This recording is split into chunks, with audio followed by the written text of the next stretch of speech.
morning, class 7th. How you all? I hope you are very fine. So guys, today we are going to start a new chapter, that is chapter number 4, heat. आपको पता है बेटा, heat जो है वो क्या है? Heat का मतलब होता है गर्माहट, राइट? आप जब सूरज के सामने होते हैं या फिर आग जो है उसको फील करते हैं, या फिर आप कभी गैस के ऊपर रखा हुआ कोई बर्तन है स्टील का, उसको टच करते हैं, तो ये जो फीलिंग्स हैं आपको कैसे एहसास होते हैं? गर्माहट का, राइट? तो यही वो हीट है जिसके बारे में आज हम पढ़ने वाले हैं। आपको पता लगेगा कि हीट का हमारी लाइफ में क्या रोल है, राइट?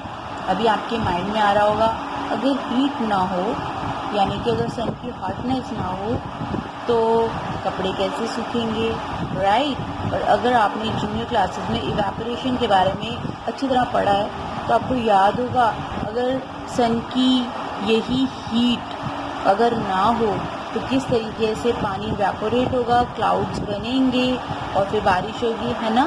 तो इसके बारे में तो थोड़ा बहुत आपको आइडिया होगा। अब आपको और भी इंटरेस्टिंग फैक्ट्स पता लगेंगे हीट के बारे में, right? So let's get started. When it is very cold, usually one rubs his or her hands or go outside in the sun or sits near a room heater. Why? जब बेटा ठंड होती है, जैसे कि अभी विंटर्स आने वाले हैं, हम क्या करते हैं? हम अपने हाथों को रब करते हैं बार बार, राइट? और या फिर सूरज की गर्मी चाहते हैं कि थोड़ा सा गर्माहट मिले, या रूम हीटर के पास बैठते हैं। क्यों? वाई? क्योंकि इट वार्म्स द बॉडी, क्योंकि वो हमारी बॉडी को गर्माहट देता है। It is due to a form of energy called heat. ये जो हीट है ये एनर्जी की ही एक फॉर्म है, right? Heat is a very important form of energy and most living beings need this energy to live. Heat जो है ये बहुत ही important form है एनर्जी की। अच्छा guys, can you tell me what is energy? If you know, please write in comment section. आपकी knowledge के लिए थोड़ा सा मैं आपको बता देती हूँ, आपने जूनियर क्लासेस में भी पढ़ा होगा। एनर्जी जो है बेटा, ये एबिलिटी है काम करने की। किसी भी काम को करने के लिए हमें एनर्जी की रिक्वायरमेंट होती है, राइट? इसी तरीके से जो हीट है वो भी एनर्जी का एक टाइप है। डिफरेंट टाइप्स ऑफ एनर्जी होती हैं, potential energy, kinetic energy, nuclear energy, light energy, heat energy, sound energy, ठीक है ना? आप सीनियर क्लासेस में इनके बारे में डिटेल में पढ़ेंगे, राइट? मस्कुलर एनर्जी, ये जो हमारी मसल्स जो हैं हिलाते हैं, हमारी बॉडी में एनर्जी की तभी तो जब हम बीमार होते हैं, बेड रिडन होते हैं, तो हम कितना फटीग फील करते हैं, है ना? कोई काम नहीं कर पाते क्योंकि हमारी बॉडी में एनर्जी की कमी होती है, राइट? लेकिन अभी फ़िलहाल हम जिस एनर्जी की बात कर रहे हैं दैट इज़ हीट एनर्जी। तो हीट एनर्जी जो है ये बहुत इंपॉर्टेंट फॉर्म है एनर्जी की। ज़्यादातर जो लिविंग बीइंग्स हैं वो इस एनर्जी को यूज़ करते हैं ज़िंदा रहने के लिए। जो सन है बेटा, जो सूरज है, वो सोर्स है हीट का अर्थ पे हीट का जो मेन सोर्स है। आप कहोगे ऐसे कैसे? अगर हम लकड़ी को जलाएंगे तो भी तो हमें हीट मिल जाएगी, और हम घरों में जो एलपीजी गैस सिलेंडर्स होते हैं उस गैस को जलाते हैं तो भी तो हमें हीट मिलती है। You are right. बट आपको अभी डिटेल में पता लगेगा कि एक्चुअली किस तरीके से जो सन है वो प्राइमरी सोर्स है, वो सबसे पहला सोर्स है जो कि हीट प्रोवाइड करता है अर्थ पे। ये जो वुड है या फिर एलपीजी है या कोई और प्रोडक्ट जो हमको हीट देता है, वो हीट वो तभी दे पाता है जब सूरज की रोशनी के कारण उसमें केमिकल रिएक्शंस होते हैं और वो हीट एनर्जी उसमें किसी न किसी बॉन्ड की फॉर्म में जाकर छिप जाती है, ठीक है? और फिर वो बाद में हमें मिलती है, हम यूज़ करते हैं। तो इसके बारे में डिटेल में जो आप सीनियर क्लासेस में पढ़ेंगे। अभी आपके लिए इतना जानना काफ़ी है कि जो सन है वही प्राइमरी सोर्स है हीट का, ठीक है ना? हीट फ्लो करती है from one body to another, when there is a difference in the temperature. बेटा हीट एनर्जी होती है ना, वो एक बॉडी से दूसरी एनर्जी में फ्लो करती है। कैसे करती है, अब आप ये देखो, आग में होती है गर्मी तो वो बाहर की तरफ फ्लो करती है, जहाँ पर ज़्यादा गर्माहट होगी गर्माहट ज़्यादा से कम की तरफ जाएगी, ठीक है, यानी कि हाई टेम्परेचर से लो टेम्परेचर की तरफ जाएगी, ठीक है ना। सूरज में कितनी गर्मी होती है तो वो अर्थ की तरफ अपनी गर्मी फेंकता है ना। ऐसे ही हीटर चलाते हैं हम, हीटर के अंदर कितनी गर्मी हो जाती है तो बाहर की तरफ गर्माहट फेंकता है, जिससे हमें गर्माहट लगती है। तो हीट जो है वो एक बॉडी से दूसरी बॉडी में ट्रांसफ़र होती है, और जहाँ पर भी टेम्परेचर डिफरेंस होगा, एक तरफ ज़्यादा टेम्परेचर, एक तरफ कम, तो ज़्यादा टेम्परेचर से कम की तरफ हीट जाएगी। कोई भी चीज़ जिसका टेम्परेचर हाई है उसमें ज़्यादा हीट एनर्जी है, और जिसका कम है उसमें कम है, ठीक है। It is the transfer of energy. अच्छा, आपको पता होगा जब हमें एक टेम्परेचर होता है यानी फीवर होता है तो क्या होता है, हमारी बॉडी का टेम्परेचर बढ़ जाता है ना, राइट। तो हमें टच करके पता लग जाता है कि फीवर है, राइट। तो हमारी बॉडी गर्म है तो बाहर की तरफ हीट फेंकती है, जिस कारण हमारे पास में कोई बैठा भी होगा उसको भी फीलिंग आ जाती है कि बहुत गर्म फील हो रहा है, तो टच करने से पता लग जाता है हमें कि हमें फीवर है, राइट। तो it also proves that heat flows from one body to another, और वो भी high temperature to low temperature, ठीक है। It is the transfer of energy from a hotter body to cooler body. इसीलिए मैंने आपको जैसे बताया, जो एनर्जी है वो हॉटर बॉडी से कूलर बॉडी की तरफ ट्रांसफ़र करती है। अगर आप हॉट कप ऑफ टी रख देंगे थोड़ी देर में वो ठंडा हो जाता है, क्यों, क्योंकि उसकी हीट एनर्जी है वो बाहर की तरफ ट्रांसफ़र होना शुरू हो जाती है। The temperature indicates the degree of hotness और कोल्डनेस ऑफ अ बॉडी। ये जो टेम्परेचर है ना बेटा, ये क्या है, टेम्परेचर हमें बताता है, इंडिकेट करता है डिग्री हॉटनेस की और कोल्डनेस की, कि ये चीज़ है वो कितनी ज़्यादा गर्म है। मैंने आपको बताया जितना ज़्यादा टेम्परेचर होगा चीज़ उतनी ही ज़्यादा गर्म होगी। तो टेम्परेचर क्या है, वो हमें बताता है डिग्री ऑफ हॉटनेस और degree of coldness of a body, ठीक है। Therefore heat is a form of energy which causes the sensation of hotness and coldness. इसलिए हम कहेंगे हीट क्या है, वो फॉर्म ऑफ एनर्जी है जो क्या करती है, ये हमें सेंसेशन देती है, हमें फीलिंग देती है हॉटनेस की और कोल्डनेस की, ठीक है। Temperature is measured with the thermometer. जो टेम्परेचर है हम उसको मेजर करते हैं, इससे थर्मोमीटर से। In this chapter we shall discuss about the heat and temperature. हम टेम्परेचर को मेजर करने के लिए थर्मोमीटर का यूज़ करते हैं ना, जैसे भी हमने बात की थी कि अगर हमें फीवर होता है तो हमें थर्मोमीटर से पता लग जाता है कि अगर है तो कितना है, अगर नहीं है तो कितना है, राइट। ओके, मुझे कमेंट सेक्शन में ये बताइए कि जो हमारा minimum body normal body temperature है वो क्या है, let me know. In this chapter we shall discuss about the heat and temperature. तो इस चैप्टर में हम हीट और टेम्परेचर के बारे में पढ़ने वाले हैं, ठीक है। Hot and cold. We come across many hot and cold objects in our day to day activities. जैसे कि मैंने आपको बताया कितनी गर्म ठंडी चीज़ों से हमारी रोज़ ही ऑलमोस्ट मुलाकात होती है, राइट। सबसे पहले आप गैस स्टोव ले लो, हम जब गैस जलाते हैं, राइट, तो वो ऑब्जेक्ट को क्या कर देता है, गर्म कर देता है। कोल्ड, फ्रिज में जो भी हम फ्रिज में चीज़ रखते हैं वो क्या हो जाती है, कोल्ड हो जाती है, ठंडी हो जाती है।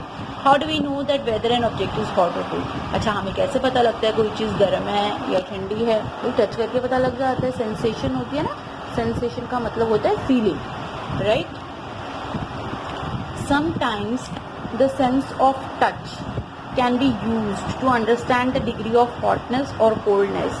कभी कभी क्या होता है, जो सेंस ऑफ टच है उसी से हमें पता लग जाता है कि भाई कितनी ज़्यादा गर्म है एक चीज़ है, कितनी ठंडी है, but it is not reliable, कि हम भरोसा थोड़ी ना कर सकते हैं, और हमेशा हम ठीक हो ये भी ज़रूरी नहीं है। Can not be always use to say how hot is anything. हम नहीं बता सकते ये चीज़ कितनी ज़्यादा गर्म है, कितनी ज़्यादा ठंडी है ना। This can be shown through the following activity. अच्छा, हम ये एक्टिविटी देखते हैं, इस एक्टिविटी में ये बात किस तरीके से प्रूव की गई है, ठीक है। So let us see. To find out if our sense of touch can give us a reliable judgement about the hotness और कोल्डनेस।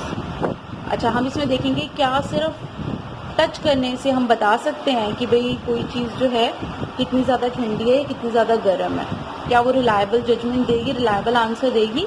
तो इसके लिए हमें क्या चाहिए, हमारे पास 3 बॉल्स हैं सूख के, हॉट वाटर है, ल्यूक वार्म वाटर है। ल्यूक वार्म का मतलब जो वार्म होता है, सिंपली बहुत ज़्यादा गर्म या बहुत ज़्यादा ठंडा नहीं होता, एंड कोल्ड वाटर है। कोल्ड वाटर मतलब ठंडा पानी।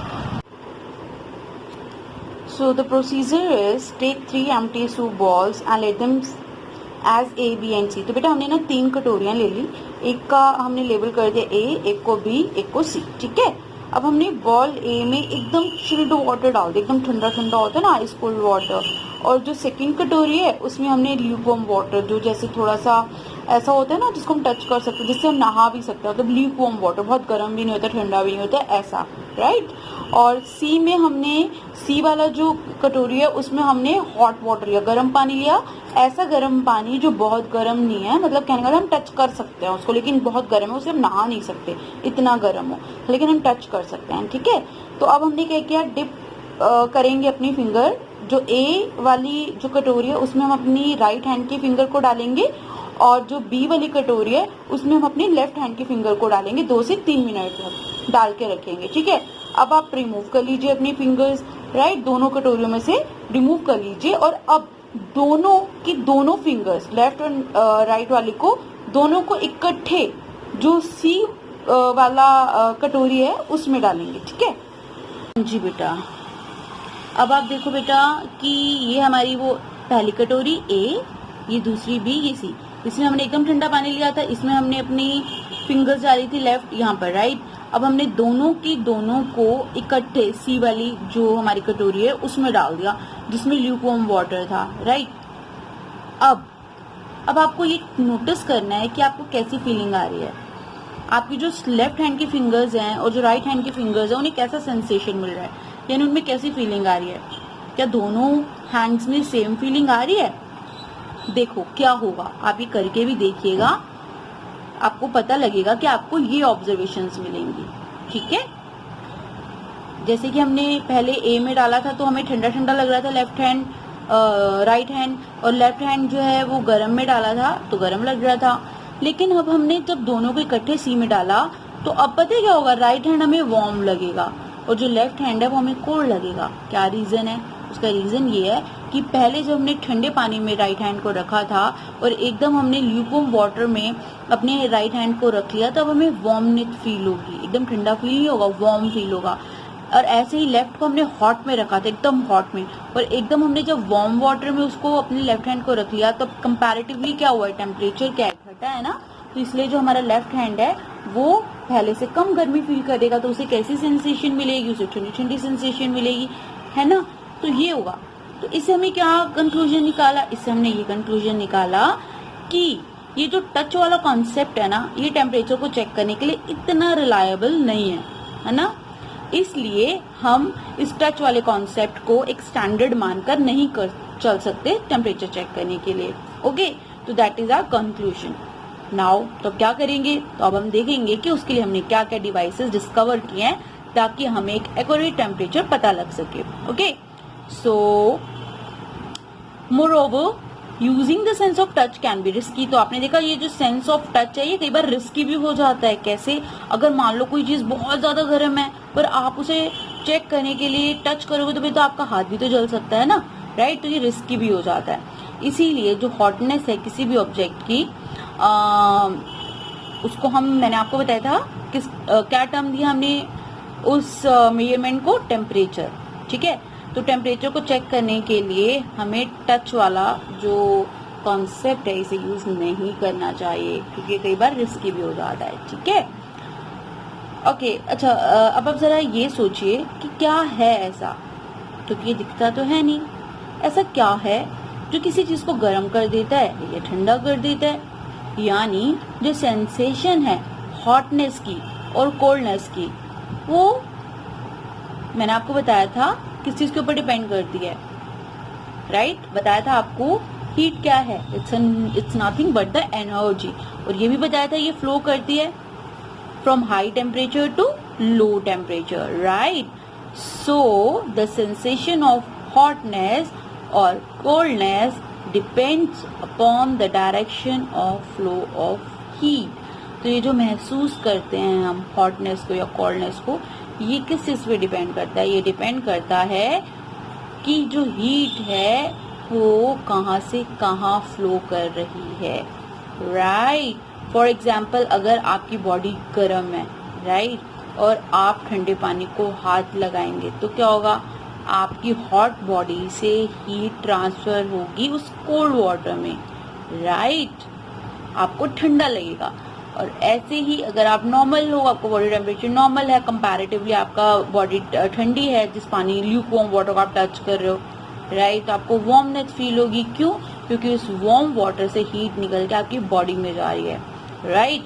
तो आपने देखा किस तरीके से जो direction of flow of heat है वो रिस्पॉन्सिबल है हमें सेंसेशन ऑफ हॉटनेस या कोल्डनेस देने के लिए। Okay, so what we have concluded, when heat flows from the object to our body it appears hot to us। तो मैंने जैसे भी आपको एग्जांपल दिया, अगर तो हीट ऑब्जेक्ट से निकल के हमारी बॉडी में आ रही है तो हमें कैसा लगेगा, गरम गरम, क्योंकि मैंने बताया ना अगर हम गर्म पानी में हाथ लगाएंगे हमें गरम गरम क्यों लगता है, क्योंकि उसमें से हीट एनर्जी निकल के हमारी बॉडी में जाती है। ऐसे ही अगर हीट हमारी बॉडी में से निकल के ऑब्जेक्ट में जा रही है तो हमें ठंडा लगेगा। मैंने आपको बताया अगर हमें फीवर है और हम ठंडे पानी को हाथ लगा रहे हैं तो अब क्या है, कंपैरेटिवली बॉडी गर्म है ना, तो गर्म बॉडी में से हीट निकल के इस पानी में जा रही है तो हमें ठंडा ठंडा लगेगा। Okay, now the degree of hotness of an object on some chosen scale is measured in terms of temperature. तो जैसे कि आपको बताया गया, ये जो डिग्री ऑफ हॉटनेस है इसको हम किस स्केल में मापते हैं, टेम्परेचर। टेम्परेचर अगर ज्यादा है तो चीज ज्यादा गर्म है, टेम्परेचर कम है तो कंपैरेटिवली कम गर्म है। ओके, तो आपको पता है फ्रिज का जो टेम्परेचर होता है वो कम होता है हमारे रूम टेम्परेचर के मुकाबले, राइट, इसलिए तो हम चीजें इसमें रखते हैं खराब ना हो जाए। ऐसे ही जो गीजर होता है हम उसे यूज करते हैं पानी को गर्म करने के लिए, तो उसका जो टेम्परेचर होता है रूम टेम्परेचर से क्या हो जाता है, ज्यादा। Okay, the hotter is an object the higher is its temperature. तो कोई भी ऑब्जेक्ट जितना ज्यादा गर्म होगा उसका टेम्परेचर उतना ज्यादा होगा, right. So an object appears hot if its temperature is higher than that of our body.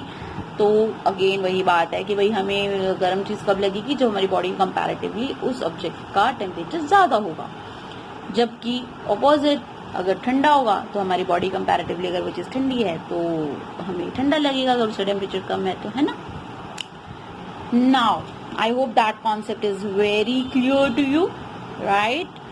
So guys, now we are going to start the new topic, that is measuring temperature. Measuring temperature means temperature को मापना। Okay, so temperature is measured with a thermometer. To start the new topic, that is measuring temperature. हमने ये तो देख लिया कि भाई temperature अगर ज्यादा होगा तो चीज गर्म लगेगी, टेम्परेचर कम है तो ठंडी लगेगी, राइट। लेकिन हम एक्यूरेट अगर टेम्परेचर मेजर करना चाहते हैं कि एक्चुअली उस चीज की कितनी हॉटनेस है, राइट। अगर मेरे पास थोड़ा ठंडा पानी है उसका टेम्परेचर क्या है, अगर मेरे पास ल्यूक वार्म वाटर है उसका टेम्परेचर क्या है, अगर मेरे पास हॉट वाटर है उसका टेम्परेचर क्या है। तो how can I find it out in terms of number, मैं नंबर्स की मदद से कैसे शो कर सकती हूँ, है ना। तो इसके लिए हमारे पास बहुत ही अमेजिंग डिवाइसेस हैं जो नॉर्मली हम सबके घर में मिलती हैं, right. So here I am going to show you one of it. So can you see, yes, this is what this is clinical thermometer, right. सो आप नॉर्मली अपने घरों में थर्मोमीटर देखते हो ना, ये हम टेम्परेचर चेक करने के लिए यूज करते हैं, इट्स अ डिजिटल वन। और एक जो होता है ग्लास का वो भी क्लिनिकल थर्मोमीटर है, you can see here is it's diagram, या आप देखते हो, ये भी हम यूज करते हैं घरों में, लेकिन अभी थोड़ा कम देखने को मिलता है बिकॉज ये थोड़ा रिस्की होता है यूज करने में। ये ग्लास का होता है, बड़ी जल्दी टूट जाता है अगर नीचे गिर जाए, और इसमें जो मरकरी होता है सिल्वर कलर का, अगर वो नीचे गिर जाता है तो वो थोड़ा नहीं काफी हार्मफुल होता है, तो उसको कलेक्ट करके फेंकना is not very easy task, right. So इसलिए अब इसका थोड़ा कम यूज होता है, कम ही मिलता है मार्केट में। मेनली जो है ये डिजिटल थर्मोमीटर हम यूज करते हैं, राइट। तो दोनों का टेम्परेचर, दोनों का यूज बॉडी टेम्परेचर मेजर करने के लिए होता है, ठीक है बेटा। So now we will discuss it in detail, okay. So temperature जो है बेटा वो मेजर किया जाता है थर्मोमीटर की मदद से। थर्मो मीन्स थर्म जो होता है ना बेटा, वर्ड थर्म का मतलब होता है हीट, कोई भी चीज जो गर्म है। Therm means heat, therm word heat से रिलेटेड होता है। मीटर मतलब मापने वाला, वो स्केल जिससे हम हीट मेजर कर रहे हैं ना। तो थर्मोमीटर वो डिवाइस है जिसका यूज किया जा रहा है ये चेक करने के लिए कि कोई चीज कितनी गर्म है। ठीक है, तो कॉमनली क्या होता है, टेम्परेचर जो मेजर किया जाता है बेटा वो सेल्सियस स्केल में किया जाता है, जिसको कि हम इस तरीके से शो करते हैं। ये देख रहे हो है ना, इसमें जो गोल गोल गोल गोल जीरो दिख रहा है ऊपर, इसे कहते हैं डिग्री, और ये कैपिटल सी है सेल्सियस, डिग्री सेल्सियस। तो नॉर्मली हम टेम्परेचर जो चेक करते हैं वो सेल्सियस स्केल में करते हैं। जैसे कि आपने देखा होगा डिस्टेंस मेजर करने के लिए metre, centimetre, decimetre, decametre, hectometre, kilometre, there are so many units, right. इसी तरीके से टेम्परेचर को मेजर करने के लिए एक यूनिट तो होती है डिग्री सेल्सियस, जिसको हम शॉर्ट में ऐसे दिखाते हैं। ओके, इस तरीके से हम एक छोटा सा जीरो बनाते हैं और ऐसे कैपिटल सी बना देते हैं। ठीक है, तो जितना भी टेम्परेचर बेटा हम बात कर रहे थे कि इन कॉमन यूज टेम्परेचर जो है वो मेजर किया जाता है सेल्सियस स्केल में, राइट, जिसको हम डिनोट करते हैं बाय डिग्री सेल्सियस। ये जो जीरो है दैट इज डिग्री और ये सेल्सियस है, जिसको हम डिग्री सेल्सियस पढ़ते हैं। इस स्केल में जो टेम्परेचर है नॉर्मल, मतलब हम उसकी बात करें, अगर बर्फ की बात करें, बर्फ का जो टेम्परेचर है, फ्रीजिंग पॉइंट जो है दैट इज 0 डिग्री सेल्सियस, इसको लोअर फिक्स पॉइंट भी कहते हैं। और वो टेम्परेचर जिसपे जो प्योर वाटर है वो बॉयल होता है, यहाँ पर प्योर इसलिए यूज कर रहे हैं मतलब पानी में इम्प्योरिटीज नहीं होनी चाहिए, प्योर वाटर की बात हो रही है। ठीक है, उसका जो बॉइलिंग पॉइंट है दैट इज 100 डिग्री सेल्सियस, यानी 100 डिग्री सेल्सियस पे पानी उबलने लगता है। इसको कहते हैं अपर फिक्स पॉइंट या फिर बॉइलिंग पॉइंट। ठीक है, तो जो लोअर फिक्स पॉइंट है और अपर फिक्स पॉइंट है ये सी लेवल के हिसाब से लिए जाते हैं। ठीक है, अच्छा, अब हमारे पास दो स्केल्स हैं, और जैसे कि मैंने आपको बताया डिस्टेंस को मेजर करने के लिए आपके पास काफी सारी यूनिट्स होती है ना, metre, centimetre, decimetre, decametre, hectometre, kilometre. ऐसे ही टेम्परेचर को मेजर करने के लिए हमारे पास एक तो डिग्री सेल्सियस है, एक ये फ़ारेनहाइट स्केल है, एक केल्विन स्केल है। ठीक है, आपको एक बहुत ही इंटरेस्टिंग फैक्ट बताती हूँ। आपको पता है हमारा जो बॉडी है उसका नॉर्मल टेम्परेचर क्या है, क्योंकि अब हमारे पास 3 स्केल्स आ गए हैं, एक तो सेल्सियस, एक फ़ारेनहाइट, एक केल्विन। तो यस, हियर इट इज। जो हमारा डिग्री सेल्सियस में है हमारा normal body temperature that is 37 degree Celsius, Fahrenheit में है 98.6 फ़ारेनहाइट, और केल्विन में 310.15 केल्विन। अगर इससे ज्यादा हमारा बॉडी का टेम्परेचर होता है तो इसका मतलब कि हमें फीवर है। ठीक है, तो ये जो है हमारे तीनों स्केल्स होते हैं, और नॉर्मली जो हम अपना टेम्परेचर मेजर करते हैं हमारे घरों में जो थर्मोमीटर्स यूज किए जाते हैं उनमें या तो हम डिग्री सेल्सियस यूज करते हैं या फिर फ़ारेनहाइट। तो जो हमारे जो क्लिनिकल थर्मोमीटर्स हैं, जैसे मैंने भी आपको शो किया था, इन थर्मोमीटर्स में या फिर ये वाला हम घरों में यूज करते हैं, इनमें ये 2 स्केल होते हैं, एक तो डिग्री सेल्सियस और एक फ़ारेनहाइट। केल्विन नहीं होता, केल्विन हम लेबोरेटरीज वगैरह में यूज करते हैं टेम्परेचर मेजर करने के लिए ना, वो भी हम डिटेल में पढ़ेंगे। तो बेटा जैसे कि मैंने आपको बताया डिग्री सेल्सियस को तो हम ऐसे लिखते हैं, राइट, फ़ारेनहाइट को हम इस तरीके से लिखते हैं, देख सकते हो। ठीक है, इसको हम डिग्री फ़ारेनहाइट पढ़ते हैं। On this scale freezing point जो है पानी का वो 32 डिग्री फ़ारेनहाइट होता है। हमने डिग्री सेल्सियस में 0 डिग्री सेल्सियस पढ़ा था ना, फ़ारेनहाइट में 32 डिग्री पे जो है आइस पानी जम जाता है, मतलब बर्फ जो है उसका टेम्परेचर ये है फ्रीजिंग पॉइंट, और बॉइलिंग पॉइंट है 212 डिग्री फ़ारेनहाइट। और अगर हम केल्विन की बात करें, केल्विन को हम लिखते हैं केल्विन इस तरीके से। और इस स्केल में जो फ्रीजिंग पॉइंट होता है वाटर का वो 273 केल्विन होता है, यानी कि बर्फ का टेम्परेचर ये है, और जो बॉइलिंग पॉइंट है यानी जिसपे पानी उबलता है उसका टेम्परेचर है 373 केल्विन। ठीक है, ऐसे यूनिट जो है टेम्परेचर की वो होती है केल्विन। ओके बच्चे, अच्छा, तो अगर हमें कंपैरिजन देखना हो कि भाई सेल्सियस, फ़ारेनहाइट और केल्विन जो है, राइट, इनके बीच में क्या रिलेशन है, तो ये है वो relation, this is the relation. इस रिलेशन की मदद से अगर आपको वैल्यू डिग्री सेल्सियस में दिया तो आप फ़ारेनहाइट में बदल सकते हो, केल्विन में भी बदल सकते हो, किसी को किसी में भी बदल सकते हो। इसको याद करने का आपको एक बहुत इंटरेस्टिंग तरीका बताती हूँ मैं आपको। सो इसको लर्न करने का इजी बेस्ट वे है बेटा, यहाँ पर आपने लिखा के एफ सी इक्वल टू का साइन डाल दो।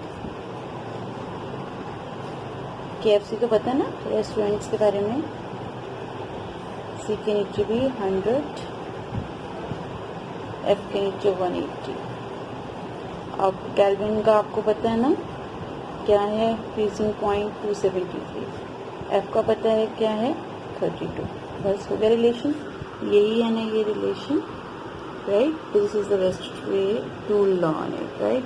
अगर आपको ये लर्न हो गया then easily you can write it in your exam. So बेटा हम बात कर रहे थे क्लिनिकल थर्मोमीटर्स के बारे में। सो आई वाज टेलिंग यू कि जो क्लिनिकल थर्मोमीटर होता है, तो गाइस ये हमारी बॉडी टेम्परेचर मेजर करने के लिए यूज़ होता है। जो स्केल है क्लिनिकल थर्मोमीटर का वो डिग्री सेल्सियस में 35 degree Celsius to 42 degree Celsius है, और फ़ारेनहाइट में 94 degree Fahrenheit to 108 degree Fahrenheit है। जो टेम्परेचर होता है ह्यूमन बॉडी का वो इसी रेंज में होता है, ठीक है। जो क्लिनिकल थर्मोमीटर है ये आप देख सकते हैं, जो हम यूज़ करते थे, अभी बहुत कम मिलता है ये मार्केट में, बिकॉज ये ग्लास का होता है, इसके थोड़ा टूटने के ज़्यादा चांसेस होते हैं। लेकिन हम सबसे पहले इसी के बारे में ही डिस्कस करेंगे। ये ग्लास का बना होता है, इसमें ये बल्ब होता है, बल्ब के अंदर मरकरी होता है, ठीक है। और ये आप देखते हो यहाँ पर ये जो बीच में एक डेंट है इसे कॉन्स्ट्रिक्शन कहते हैं और किंक भी कहते हैं। होता क्या है बेटा कि ये जो थर्मोमीटर है जैसे ही हम इसको मुंह में रखते हैं तो ये मरकरी जो है वो एक्सपैंड करने लगता है, और जब ये एक्सपैंड करता है तो ये अगर मान लीजिए 37 तक पहुंचा तो हमारा टेम्परेचर 37 डिग्री सेल्सियस है, अगर 38 तक तो 38 है। तो ये हमें बताता है कि हमारा बॉडी टेम्परेचर क्या है, ठीक है। तो अब आप पूछेंगे ये किंक क्यों है? ये किंक इसलिए है बेटा क्योंकि जैसे ही माउथ से थर्मोमीटर निकाला जाता है तो चांसेस होते हैं कि जो थर्मोमीटर जो मरकरी है जो यहाँ पर आ चुका होता है, जो आप व्हाइट कलर की देख रहे हो ना कैपिलरी, इसमें आ जाता है वो एक्सपैंड होकर जब हम अपने मुंह में रखते हैं उसको थर्मोमीटर को हीट के कारण, ठीक है। तो अब हम एकदम मुंह से निकालेंगे तो वो वापस बल्ब में जा सकता है इसमें, तो इसीलिए कॉन्स्ट्रिक्शन होती है कि ऐसा ना हो।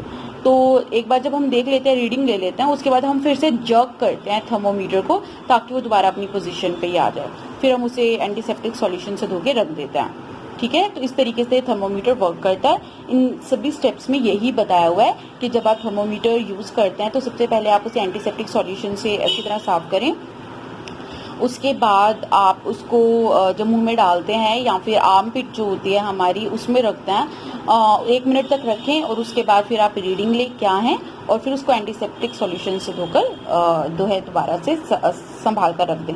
लेकिन मैंने जैसे आपको बताया कि इसको यूज़ करने के कुछ प्रिकॉशंस हैं कि हमें ध्यान रखकर इसे बड़ा यूज़ करना होता है क्योंकि ये कांच का होता है, और वो क्या है वो हम आप ही आगे पढ़ेंगे।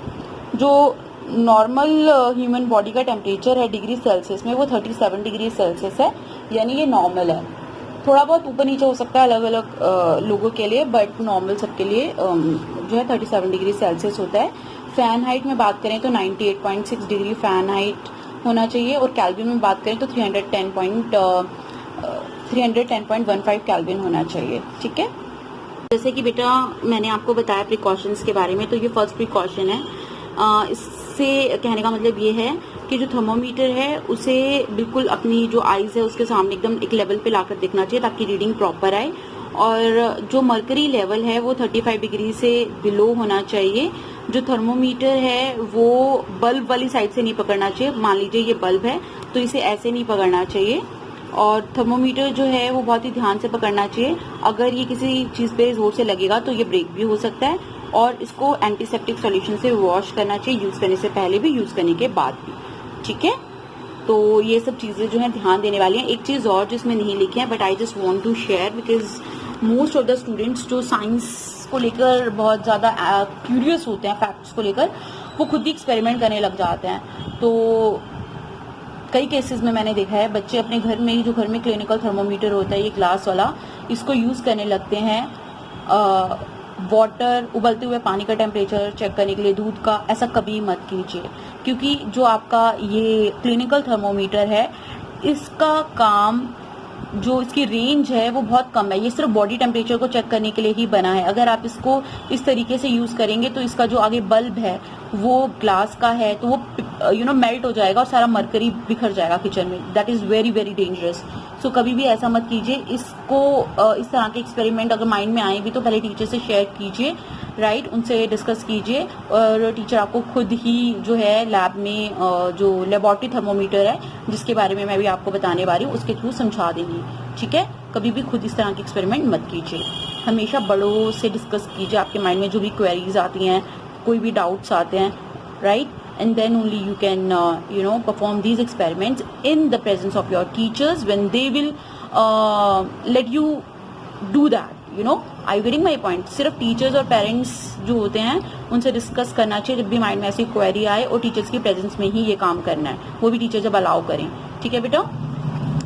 उसके बाद है लेबोरेटरी थर्मोमीटर। ये आप देख सकते हैं बेटा, ठीक है, इस तरीके का लेबोरेटरी थर्मोमीटर होता है, इसमें किंक नहीं होता। ठीक है, तो ऐसा क्यों? क्योंकि देखो आप यहाँ देख सकते हैं, ये बीकर देख रहे हो, इस बीकर में पानी है गर्म, मुझे इसका टेम्परेचर चेक करना है, तो मैंने इसको डाला पानी में।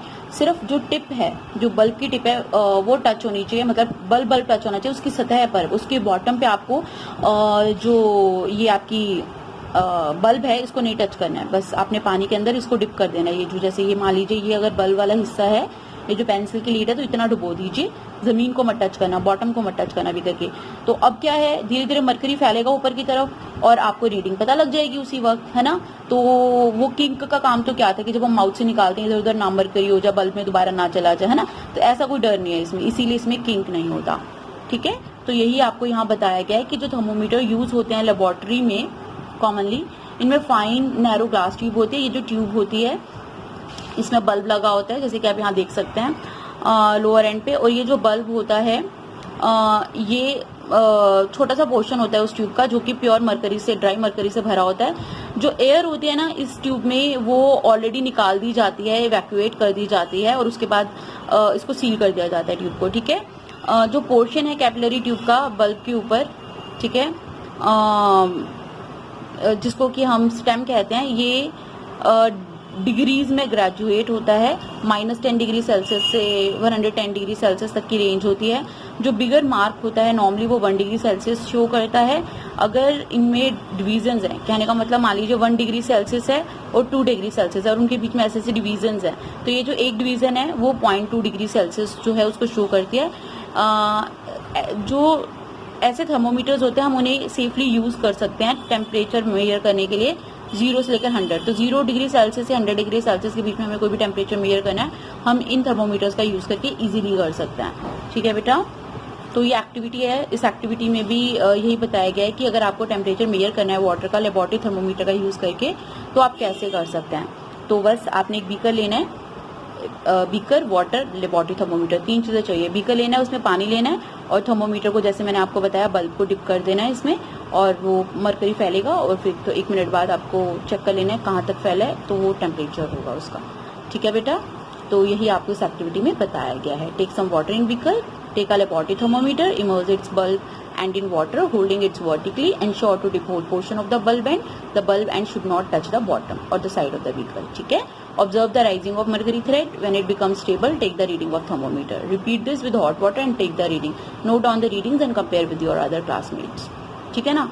तो ये एक्सपेरिमेंट जो है आप देख सकते हैं, आपको स्कूल में कराया जाए तो करिए, खुद मत कीजिए। ठीक है, हमेशा टीचर की प्रेजेंस में इस तरह के काम करने हैं, खुद नहीं करने experiments. Why mercury is use as thermometric liquid. अब क्वेश्चन ये है कि जो मरकरी है उसको क्यों यूज किया जाता है थर्मोमेट्रिक लिक्विड के फॉर्म में। It is important to note that mercury is a highly toxic substance.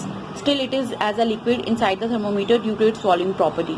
बेटा हम सब जानते हैं कि मरकरी जो है ना बहुत ही जहरीला होता है, बहुत जहरीला होता है। इसीलिए मैंने अभी आपको मना किया कि कभी भी घर में जो क्लिनिकल थर्मोमीटर है उससे चेक मत करने बैठ जाना, उबलते हुए पानी का टेम्परेचर, दूध का, या घर में मत, क्योंकि वो जो मरकरी उसी वक्त वो बल्ब पिघल जाएगा, मरकरी फैल जाएगा और बहुत जहरीला होता है।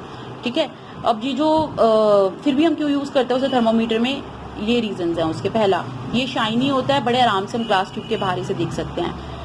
ये ग्लास के साथ चिपकता नहीं है और ये बहुत इजीली एक्सपैंड कर जाता है, जैसे ही टेम्परेचर बढ़ता है बड़ी जल्दी फैलता है। तो 3 ये प्रॉपर्टीज है जिसके कारण हम इन्हें यूज करते हैं। ठीक है, सो डिफरेंस पढ़ेंगे अब हम क्लिनिकल थर्मोमीटर और लेबोरेटरी थर्मोमीटर के बीच में। क्लिनिकल थर्मोमीटर की रेंज क्या थी, 35 degree Celsius to 42 degree Celsius. Laboratory thermometer की रेंज क्या है, -10 degree Celsius to 110 degree Celsius. Mercury level जो है वो अपने आप नीचे नहीं गिरता है, उसको नीचे गिराने के लिए हमें जर्क करना पड़ता है। क्यों नहीं गिरता खुद, क्योंकि किंक होता है ना बीच में। लेबोरेटरी थर्मोमीटर में अपने आप ही मरकरी लेवल जो है, जैसे हम उसको जो है ऐसे निकाल के उल्टा ऐसे करेंगे तो वो बल्ब तक पहुंच जाएगा, सारा मरकरी इकट्ठा हो जाएगा। क्यों, क्योंकि उसमें किंक नहीं होता। ठीक है, इसमें टेम्परेचर को हम रीड तभी कर सकते हैं जब हम थर्मोमीटर को रिमूव करते हैं आर्मपिट में से या माउथ में से। यहाँ पर टेम्परेचर रीड करना बहुत ईजी है, क्योंकि जब हमने सोर्स के अंदर इस तरह से थर्मोमीटर रखा है, हम ड्यूरिंग दैट ही हम देख सकते हैं टेम्परेचर कितना है। To lower the mercury level jerks are given. Mercury level को बल्ब तक पहुंचाने के लिए, मरकरी को बल्ब तक पहुंचाने के लिए हमें ऐसे झटके देने पड़ते हैं, राइट। जबकि इसमें हमें ऐसा नहीं करना पड़ता, वो अपने आप ही आ जाता है ऑटोमेटिकली। क्लिनिकल थर्मोमीटर को सिर्फ बॉडी टेम्परेचर चेक करने के लिए यूज किया जाता है। लेबोरेटरी थर्मोमीटर को यूज किया जाता है साइंटिफिक एप्लीकेशंस जो होती हैं लेबोरेटरीज में, उसके लिए।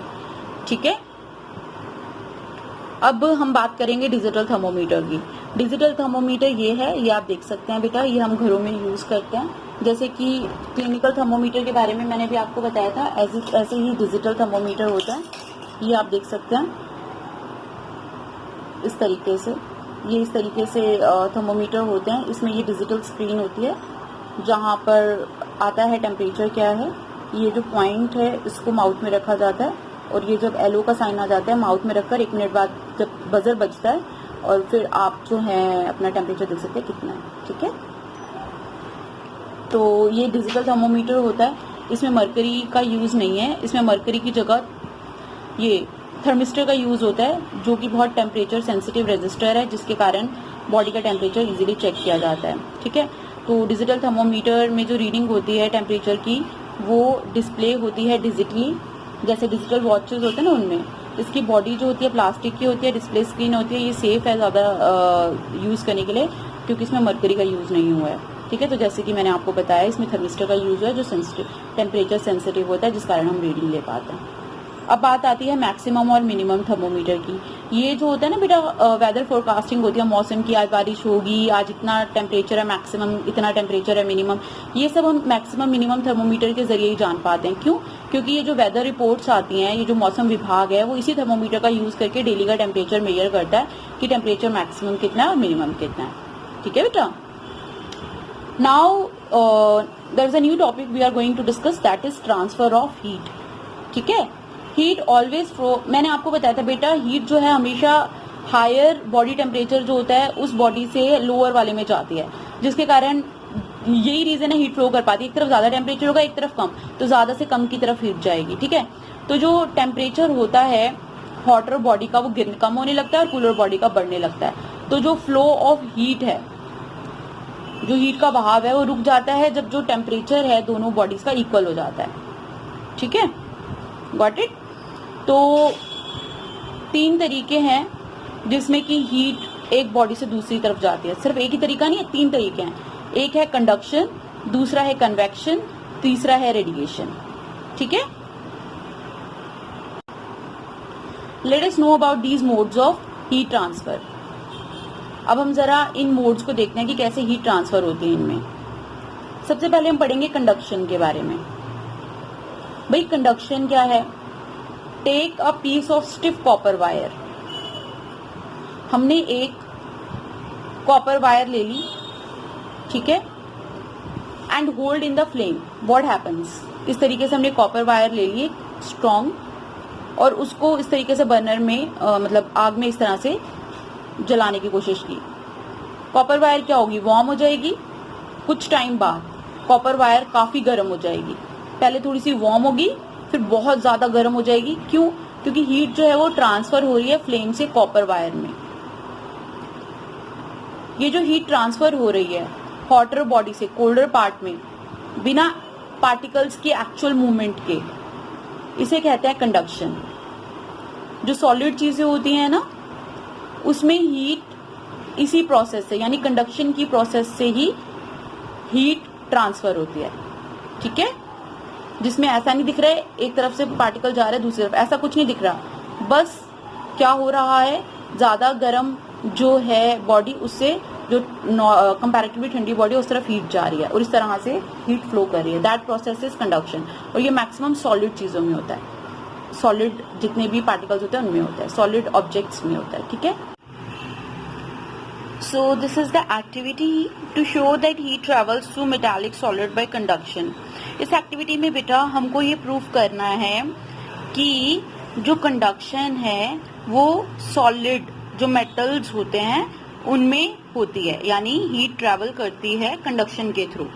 देखो बेटा इसमें क्या हुआ है आप देख सकते हैं, यहाँ पर हमारे पास एक आयरन स्टैंड है, राइट। उसके साथ हमने यहाँ पर एक आयरन की ही रॉड अटैच की है, ठीक है। और उसके साथ हमने नेल्स जो होते हैं कील उनको वैक्स से चिपका दिया, ठीक है।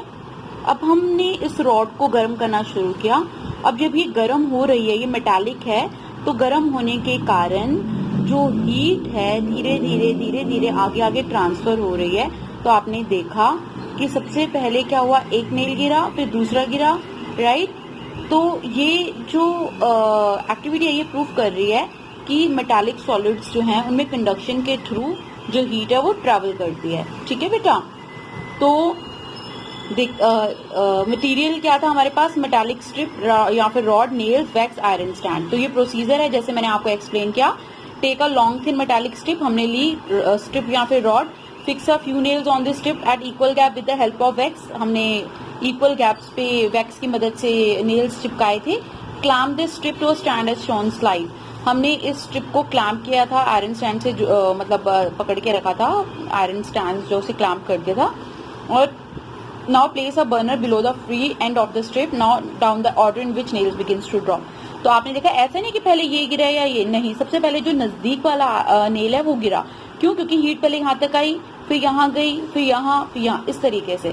तो it proves that conduction is the only property through which heat transfer in metallic solids, ठीक है बेटा। तो ये हमारी ऑब्जर्वेशन थी। the nail nearest to the flame drops first, then the next, and finally the nail farthest from the flame. This happens due to the conduction. As the heat travels gradually from the hot end of the metallic strip to its older end, the wax melts and the nails fall down one by one. तो सबसे पहले नजदीक वाला गिरा, फिर उसके बाद ये शो करता है कि किस तरीके से हीट ट्रैवल कर रही थी हॉट एंड से कोल्डर एंड की तरफ, ठीक है। तो कंक्लूजन निकल गया कि heat travel through solids by conduction, right.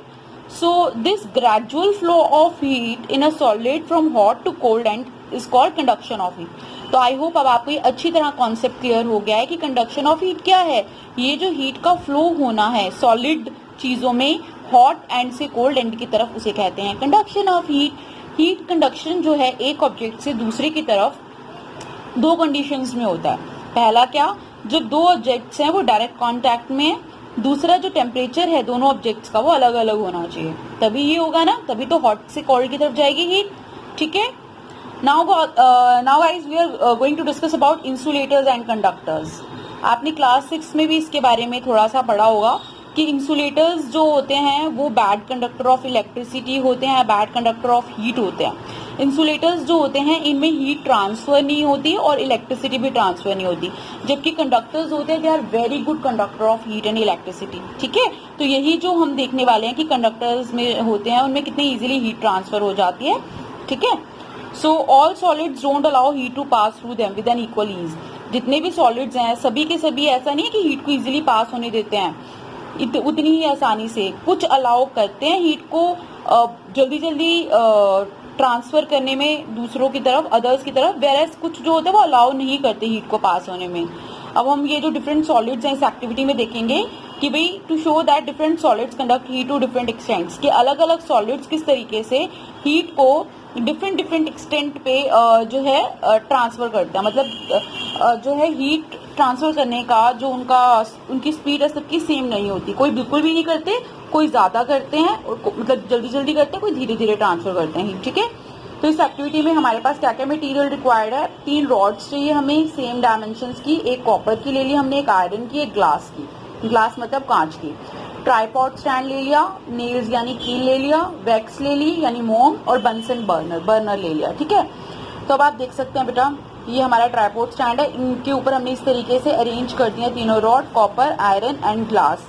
ठीक है, और यहाँ पर हमने वैक्स की हेल्प से नेल्स को जोड़ दिया। अब आप देखिए आपने तीनों को सेम अमाउंट ऑफ हीट दे रहे हैं, तीनों को, तीनों गर्म हो रहे हैं। ठीक है, ऐसा नहीं पहले एक फिर एक फिर एक, नहीं, तीनों एक ही टाइम पे इक्वल अमाउंट ऑफ हीट जा रही है।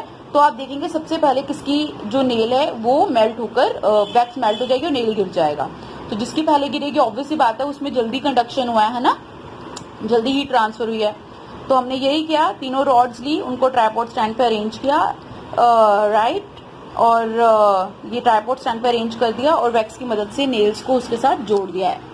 अब हीट जो है जो अदर दूसरा एंड है हमने उसको गर्म करना शुरू किया तीनों रॉड्स को। तो ऑब्जर्वेशन क्या हुई, जो नेल था कॉपर रोड का वो सबसे पहले गिरा, यानी कि कॉपर में सबसे ज्यादा जल्दी कंडक्शन हुई, राइट। फिर आयरन का गिरा, यानी उसके बाद आयरन की बारी ही, आयरन में कॉपर के कंपैरेटिवली धीरे कंडक्शन हुई। और जो ग्लास का था वो नहीं गिरा बहुत देर बाद भी, इससे पता लगा कि ग्लास में कंडक्शन नहीं हो रही थी। तो इस एक्सपेरिमेंट से क्या प्रूफ हो गया, copper and iron conduct heat whereas glass does not, कि कॉपर और आयरन तो हीट कंडक्ट करता है जबकि ग्लास नहीं करता। कॉपर, दूसरा क्या ऑब्जर्वेशन मिला, दूसरा कंक्लूजन क्या है हमारा, कि जो कॉपर है वो ज्यादा इजीली हीट कंडक्ट करता है आयरन के मुकाबले। ठीक है, तो ये दो चीजें प्रूफ हो गई। अब based on the experiment described above all material can be classified into 2 classes.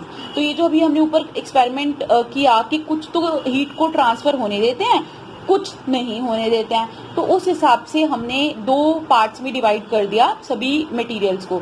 Material which conduct heat, वो मटेरियल जो हीट कंडक्ट करते हैं, materials which do not conduct heat, materials जो हीट कंडक्ट नहीं करते हैं। ठीक है, तो मटेरियल जो हीट फ्लो करते हैं इजीली उन्हें हम कहते हैं कंडक्टर्स ऑफ हीट। जितने भी मेटल्स है जैसे सिल्वर है, कॉपर है, एल्यूमिनियम है, आयरन है, ब्रास है, steel, they all and their alloys are good conductor of heat. Alloys, जितने भी मेटल्स हैं वो भी गुड कंडक्टर ऑफ हीट हैं। और जितनी भी अलॉय हैं, अलॉय का मतलब क्या होता है बेटा, जब हम 2 या 2 से ज्यादा तरह के मेटल्स को मिक्स करके एक नया मटेरियल बना लेते हैं, जैसे कि हमारी जो स्टील है, स्टेनलेस स्टील है, वो एक अलॉय है, तो वो अलॉय हो जाती है। तो यहाँ पर ये बताया गया मेटल्स तो है ही good conductor of heat, alloys हैं वो भी गुड कंडक्टर ऑफ हीट है, क्योंकि बनी तो वो उसी से ही है ना, मेटल से ही। वो अब दूसरे एक पार्ट हो गया कंडक्टर्स का, दूसरा पार्ट क्या है, मटेरियल जो हीट को फ्लो नहीं होने देते अपने आप में से, उन्हें हम कहते हैं पुअर कंडक्टर्स यानी नॉन कंडक्टर्स। हमने उनको क्या नाम दे दिया, इंसुलेटर्स। ठीक है, तो ये जो पुअर कंडक्टर है, नॉन कंडक्टर है, इन्हें हमने क्या कह दिया, इंसुलेटर।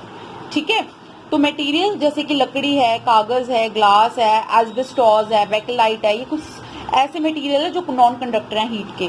ज्यादातर लिक्विड और गैसेस जो होते हैं वो पुअर कंडक्टर होते हैं हीट के। ठीक है, अब ये जो दोनों है ना, कंडक्टर और इंसुलेटर, ये दोनों ही हमारे बहुत काम की चीज है। कैसे, देखो आप ये कुकर देख रहे हो, ये स्टेनलेस स्टील का बना है।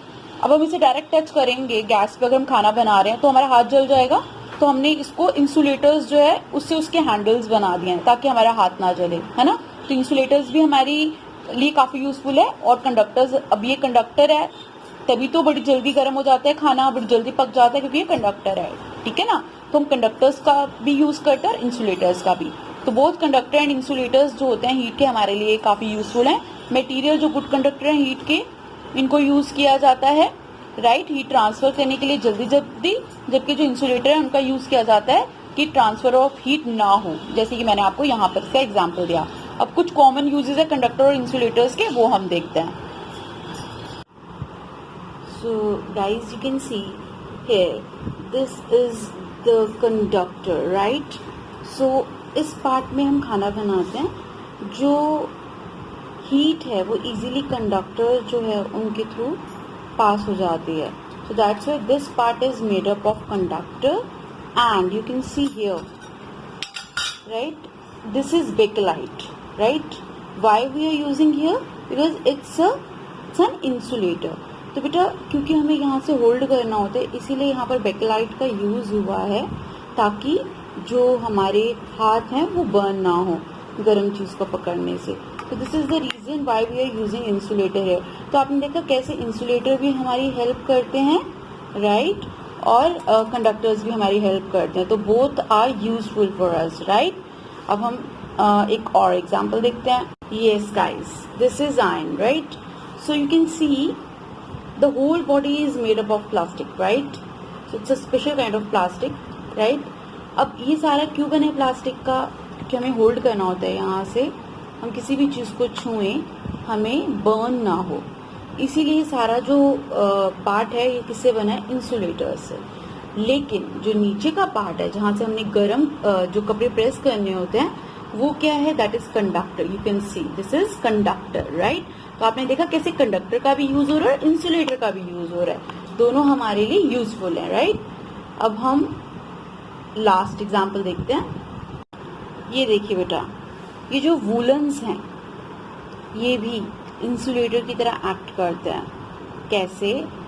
इनमें जो एयर पॉकेट्स होती हैं, जो स्पेस होता है उसमें एयर ट्रैप हो जाती है, जिसके कारण वो जो एयर है जो इंसुलेटर का काम करती है वो हमारी बॉडी की हीट को बाहर नहीं जाने देती। इसलिए विंटर्स में जो वूलन्स हैं हमें ठंड लगने से बचाते हैं। समझ आया?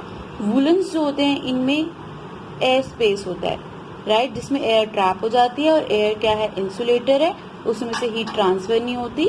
इसलिए हमारी बॉडी की जो हीट होती है वो बाहर ठंडा मौसम होता है तो बेसिकली होना क्या चाहिए? हीट को हमारी बॉडी से बाहर की तरफ ट्रांसफर होना चाहिए, बट क्योंकि वो एयर इन जो होल्स हैं, इनकी जो छोटे छोटे स्पेस है इनमें ट्रैप हुई होती है तो हमारी बॉडी की हीट को बाहर नहीं जाने देती। आई होप आपको क्लियर हो गया होगा, राइट। तो आपने देखा किस तरीके से एयर का इंसुलेटर होना वुलन क्लॉथ्स में हमें हेल्प करता है और विंटर्स में हमें ठंड लगने से बचाता है, राइट। अब हम आगे बढ़ते हैं। तो बेटा आपने देखा किस तरीके से जो कंडक्टर्स हैं और इंसुलेटर्स हैं वो हमारे लिए यूजफुल हैं, ठीक है। अब हम यहाँ और कुछ यूजेस देखते हैं। देखो, जैसे कि आपने देखा good conductor of heat metals और उनके जो अलॉयज होते हैं उनको हम यूज करते हैं कुकिंग के लिए, और जो इंसुलेटर्स होते हैं उनको यूज करते हैं हैंडल्स बनाने के लिए, ताकि हॉट यूटेंसिल्स जो है जब हम उन्हें उठाएं तो हमें बर्न ना हो। कई बार आप देखेंगे जो मेटल की कैटल्स होती है ना, कैटल्स जो होती हैं उनको कवर किया जाता है केन से। केन होता है एक तरीके का जो बांस का बना होता है, ताकि क्योंकि केन बैड कंडक्टर ऑफ हीट है इसलिए हाथ जले ना, इसीलिए वो कैटल्स जो होती हैं वो उस कैन से कवर्ड होती हैं, ओके। अच्छा, अब है मटेरियल्स, जैसे कि ब्रिक्स हैं, एस्बेस्टोस शीट्स हैं, या मड है। आपने देखा होगा गांव में मिट्टी के मड के बने हुए जमीन होती है, कई घर मड के बने होते हैं। वो क्यों यूज किया जाता है? उससे क्या होता है जो हाउस बिल्डिंग होती है वो ठंडी रहती है, क्योंकि वो बाहर की गर्मी को ना अंदर नहीं आने देती, राइट, समर्स में। ये जो मटेरियल है, और ड्यूरिंग विंटर क्या होता है यही मटेरियल अलाउ नहीं करता कि हमारे अंदर की घर के अंदर की जो हीट है वो बाहर जाए, क्योंकि बेसिकली हीट का काम क्या है? जो हॉटर बॉडी है उससे कूलर बॉडी की तरफ जाना। तो विंटर्स में हमारे अंदर जो है बाहर के मुकाबले थोड़ी वार्मथ होती है, तो उस हीट को वो बाहर नहीं जाने देती, और गर्मियों में जो बाहर ज्यादा गर्मी होती है वो अंदर आने की कोशिश करती है, उसको अंदर नहीं आने देती। इसीलिए जो मिट्टी के घर है आपने देखा होगा बहुत ठंडे होते हैं सीमेंट के घर के मुकाबले, ठीक है। मैनी इंसुलेटर्स कंटेन, अब जैसे मैंने आपको बताया स्वेटर्स के बारे में, वुलन्स के बारे में, है ना, उसी के बारे में यहाँ बताया गया है। Many insulators contain tiny pockets of trapped air to prevent transfer of heat. बहुत सारे इंसुलेटर्स होते हैं जिनमें टाइनी पॉकेट्स होती है, उनमें एयर ट्रैप हुई होती है, फंसी हुई होती है एयर, और क्योंकि एयर इंसुलेटर है तो वो हीट को ट्रांसफर नहीं होने देती। फॉर एग्जाम्पल वुलन क्लॉथ्स जो कि अलाउ नहीं करते हमारी बॉडी की हीट को बाहर जाना, क्योंकि उनमें एयर फंसी होती है और एयर इंसुलेटर है, तो इस तरीके से वो हमें ठंड से बचाते हैं, ठीक है। अच्छा, अब नेक्स्ट पॉइंट क्या है कि इंसुलेटर्स जो हैं उनका यूज किया जाता है व्हीकल्स, उन व्हीकल्स को कवर करने के लिए जो कि इनफ्लामेबल सब्सटेंसेस जैसे कि पेट्रोल है, डीजल है, इनको इधर से उधर ट्रांसफर करते हैं ना ड्यूरिंग समर। क्यों? क्योंकि इससे क्या होता है, मिनिमाइज, मतलब कम से कम जो है नुकसान होता है। एक्चुअली क्या होता है, जो ये पेट्रोल डीजल है ये बड़ी वॉलेटाइल है, मतलब उड़ते रहते हैं, पड़े होंगे तो बड़ी जल्दी उड़ते चले जाते हैं। तो जिन व्हीकल्स में इन्हें लाया जाता है उन्हें इंसुलेटर्स के थ्रू कवर किया जाता है, ताकि गर्मी से उनकी इवेपोरेशन ज़्यादा ना हो, ठीक है।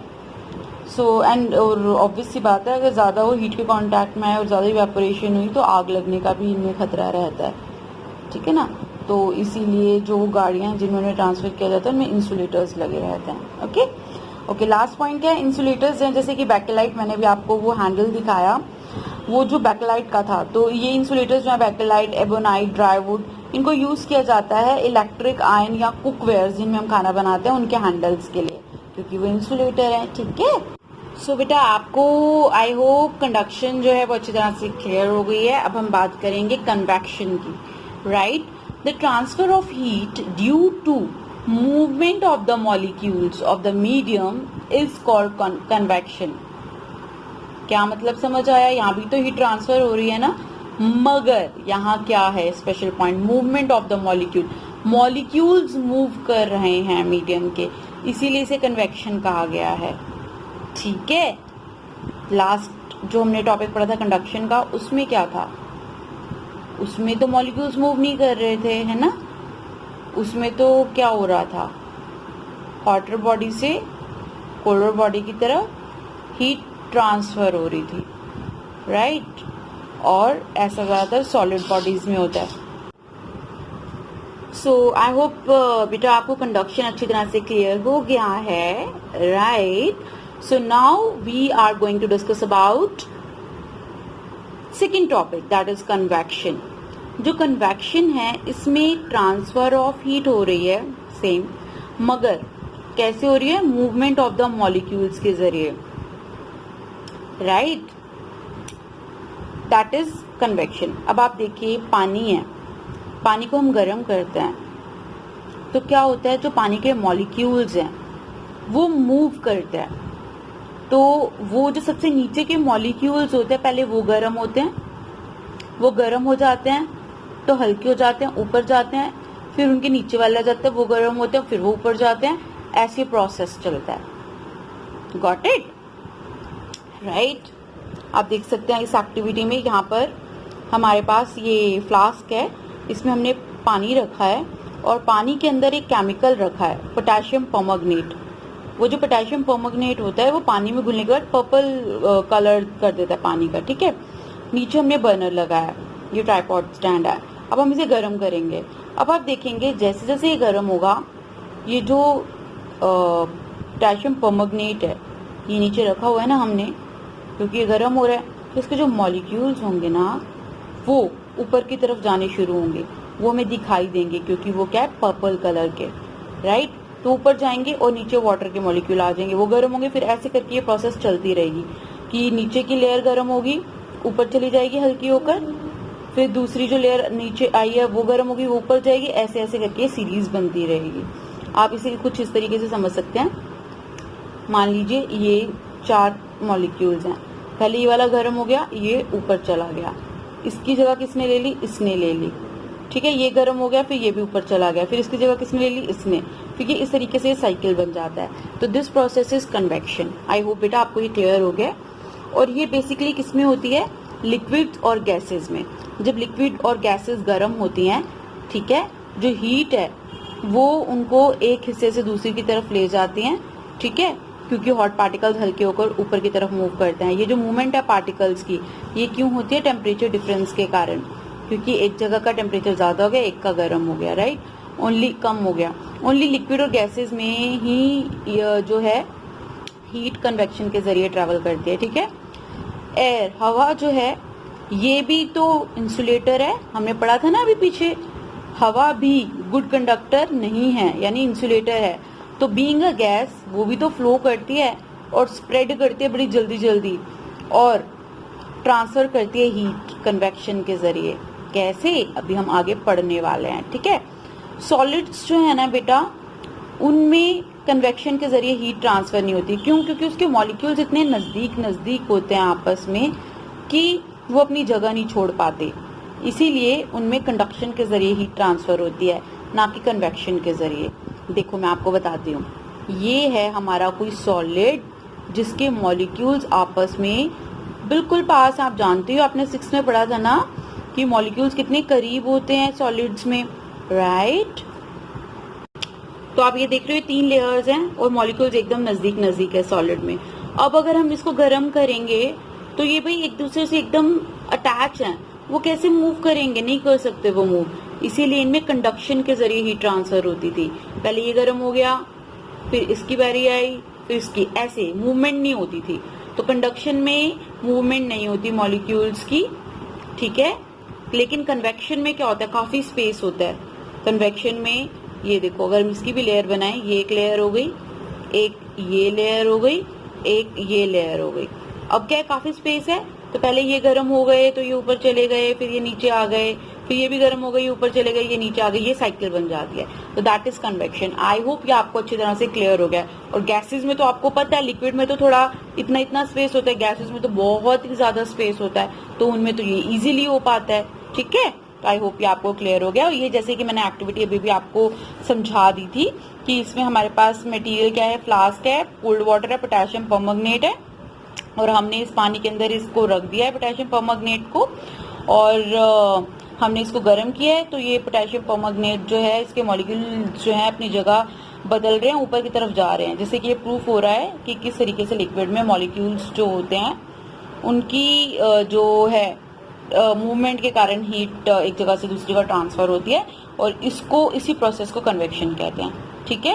तो ये एक्सपेरिमेंट क्या कंक्लूड कर रहा है, this experiment shows that in liquids heat is carried from one part to another by the actual movement of hot particles, and that is convection. Okay, so that is very clear to you. So the cyclic movement of water during heat sets a convection current. अब बेटा क्या हुआ, ये activity तो आपको clear हो गई। In the above activity water near the bottom of the, इस एक्टिविटी में जो पानी फ्लास्क के बॉटम में था, यानी नीचे की तरफ था, वो गर्म हुआ पहले, फिर वो ऊपर की तरफ बढ़ गया, फिर कोल्डर वाटर जो है सराउंडिंग से नीचे आया, वो गर्म हुआ और वो फिर ऊपर की तरफ बढ़ गया। ये प्रोसेस कंटिन्यू रही जब तक कि सारा पानी गर्म नहीं हो गया, मतलब सारे पानी का इक्वल टेम्परेचर नहीं हो गया। अब ये जो साइकिल मूवमेंट है वाटर की हीटिंग के दौरान, ये क्या करते हैं, ये कन्वेक्शन करंट बनाते हैं। कन्वेक्शन करंट ये क्या है, ये ध्यान से सुनिएगा आपको, दैट इज वेरी इंपॉर्टेंट। जो हवा होती है ना बेटा, near the surface of heat gets warm and rises up. देखो ये मान लो क्या, ये हमारी अर्थ है, ये क्या है, ये हमारे सूरज देवता हैं। अब क्या है, सनलाइट पड़ रही है हमारी अर्थ पे, पड़ती जा रही है, सीधी पड़ रही है, रेज पड़ रही है सीधी। हीट क्या हो, अर्थ क्या होगी, गर्म हो गई, अर्थ की जो सरफेस है गर्म हो गई, राइट। अब ये गर्म हो गई, अब इस अर्थ के एटमॉस्फेयर में जितनी भी एयर है, नजदीक जो एयर है, जो सबसे नजदीक एयर के मॉलिक्यूल्स है, वो क्या होंगे, वो भी तो गर्म हो जाएंगे। और जैसे कि मैंने आपको बताया, अगर ये गर्म होंगे तो ये गर्म हो गए, ये मूव करेंगे, वो ऊपर चले गए। अब दूसरी लेयर आई आसपास की, वो गर्म हुई, वो फिर ऊपर चलेगी, तो ये क्या बन गया, ये तो साइकिल बन गया, दैट इज कन्वेक्शन करंट, ठीक है। तो जो हवा होती है गर्म चीज के कांटेक्ट में जो होती है, वो गर्म होकर ऊपर की तरफ बढ़ती है, इससे गैप बन जाता है, जो कि फिर कौन भर लेता है, कोल्डर एयर भर लेती है आसपास की सराउंडिंग की, और ये कन्वेक्शन करंट है जो है वो बनने शुरू हो जाते हैं, और starts in air resulting into heating of air, जिससे हवा गर्म हो जाती है। जो लू चलती है वो क्या है, इसी का ही तो रिजल्ट है, क्योंकि गर्मियों में तो बहुत ज्यादा गर्म हो जाती है हवा, तो इतनी हवा गर्म और इतनी ड्राई होती है, राइट, और गर्मियों में फिर वो लू चलती है। कुछ एप्लीकेशंस जो हैं कन्वेक्शन करंट्स के हम देखते हैं बेटा, हमारी डेली लाइफ में हम कहाँ देखते हैं कन्वेक्शन करंट्स को। एक बहुत ही ब्यूटीफुल एग्जाम्पल है जो आप अपनी डेली लाइफ में, अपनी रोजमर्रा की जिंदगी में, अपने घरों में इवन देखते हैं, अपने स्कूल्स में, घरों में आप देखते हो, वो वेंटिलेशन जो है, वेंटिलेशन इन रूम। वेंटिलेशन का मतलब हवादार, हवा का आना, मतलब ऐसे हो जाना जिससे फ्रेश एयर जो है वो हमारे रूम्स में आ सके। आपने देखा है हमारे जो स्कूल्स हैं उनमें वो बना हुआ है ना, ग्रिल्स बनी हुई हैं ऊपर ओपन, ताकि सनलाइट आती है, प्योर हवा आ सके। सोचो अगर वो ना हो, वो पूरा कवर्ड हो, तो कितना ज्यादा सफोकेटिंग हो जाएगी स्कूल बिल्डिंग, है ना। तो उनके होने से क्या है, फ्रेश एयर पास होती रहती है, और जो है हमें सफोकेशन फील नहीं होता है, ठीक है। तो होता क्या है बेसिकली, आप इस पैराग्राफ में देखेंगे, warm air being lighter rises up and leaves the room through the ventilators provided near the ceiling. क्या मतलब है इसका? जो गर्म हवा होती है हल्की होती है तो ऊपर की तरफ बढ़ जाती है, और जो सीलिंग के पास वेंटिलेटर्स होते हैं, राइट, उनके जरिए बाहर निकल जाती है।